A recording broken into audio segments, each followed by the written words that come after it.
আলা রাসূলিল কারীম আম্মা বাদ। দেশ এবং দেশের বাইরে যে যেখান থেকে আমাদের আজকে এই অনুষ্ঠান দেখছেন প্রত্যেককে জানাই আমি সালাম। আসসালামু আলাইকুম ওয়া রাহমাতুল্লাহি ওয়া বারাকাতুহু। আমরা এখন এই মুহূর্তে উপস্থিত হয়েছি আশিয়ান সিটি ইজতেমায়ে দাওয়াত 3 দিনকের যে দাওয়াতি কার্যক্রম করছেন এবং আমাদেরকে যিনি এই দাওয়াতি কার্যক্রম ভিজিটের জন্য এখানে নিয়ে আসছেন তিনি হচ্ছেন হযরত জহিরুল ইসলাম বাপ্পি। অত্যন্ত একজন মানবিক মানুষ, ভালো মানুষ, কারণ পৃথিবীতে ভালো মানুষের খুবই অভাব। তো ভালো মানুষ পাওয়া যায় না, তো আমরা বাপ্পি ভাইকে পেয়েছি গতকালকে আমাদের সঙ্গে পরিচয়, সেখান থেকে আজকে সকালে আসা। তো এসে আশকোনাতে যে আয়োজন দেখলাম, যে বিশ্ব 3 দিনকের যে ইজতেমা, একটা ব্যাপক পরিসরে যে বিস্তীর্ণ, এটা আমি আসলে অবাক হয়েছি। কখনো নিজের সেভাবে দেখার সৌভাগ্য হয়নি।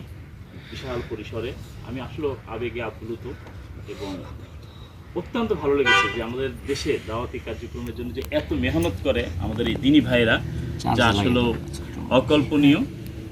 আর এই দাওয়াতি কার্যক্রম আমাদের এই ভাইরা বিশ্বব্যাপী যে আয়োজন করছে, এটা আসলে দু চোখে না দেখলে আমরা বাহির থেকে বুঝতে পারবো না যে একটা প্রোগ্রাম দিনে দাওয়াতি কার্যক্রম করতে কত বড় ব্যাপক পরিসরে আগাতে হয়, কত ব্যয়বহুল একটি কাজ। যারা এখানে আসবেন তারাই অনুভব করতে পারবেন। আমাদের আজকের এই ভিজিট সফলকারী হয়েছেন মহারাষ্ট্রের একজন বিশিষ্ট ক্যান্সার গবেষক অধ্যক্ষ ডাক্তার এস.এম. সারোয়ার সাহেব, যার কথা না বললে নয়। তিনি একজন মানবিক মানুষ, মানুষের সেবায় তিনি নিজেকে নিয়োজিত রেখেছেন এবং তার অনুপ্রেরণায় উদ্বুদ্ধ হয়ে আমরা বিভিন্ন সময় বিভিন্ন সফর সঙ্গী হই তার সঙ্গে। এবং আজকেও বলা যায় আজকে আমরা এখানে তারই দাওয়াতে এসেছি এবং তার মাধ্যমে আমাদের এই শ্রদ্ধাভাজন হযরত বাপ্পি ভাইয়ের সঙ্গে পরিচয় হয়েছে।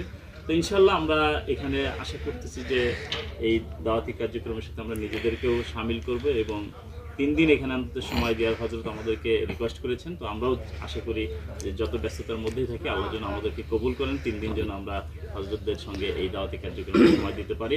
আপনারাও আসুন এবং দিনের কথাবার্তা শুনুন।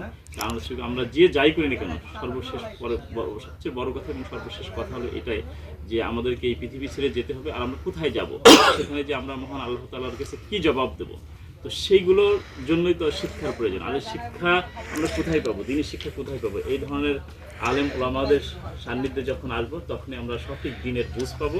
তাই আমি আপনাদেরকে উদ্যত কণ্ঠে আহ্বান করব, আসুন দিনে দাওয়াতে আসুন এবং এই দাওয়াতে ইজতেমায় আপনারা সামিল হন এবং 3 দিনকের যে দাওয়াত, এই দাওয়াতে আমরা অংশগ্রহণ করে দিন সম্পর্কে আমরা জানি।